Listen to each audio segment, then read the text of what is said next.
বিষ দিয়ে দিল প্রহ্লাদকে, দিল না? বিষটা কি হল? অমৃত হয়ে গেল। কেন? তিনি যা খাবেন তো ভগবানকে দিয়ে খাবেন, ভগবানকে দিয়েছেন যেই ওটা অমৃত হয়ে গেছে। কালো বিষধর সাপ রেখে দিয়েছে তার জন্য ধীরা সংগ্রামশীল হয়ে বসে আছে। ভগবত ইচ্ছা, তদ্গত চিত্ত, তাকে তো সব সময়ের জন্যই ভগবান রক্ষা করছেন।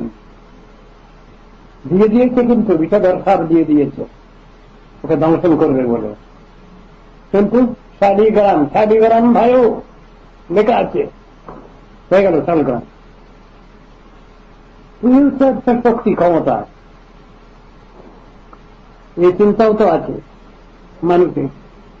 তো মানুষ কতটুকু চিন্তা করে, কতটুকু সে নিজের এর মধ্যে আনবে, সম্ভব না।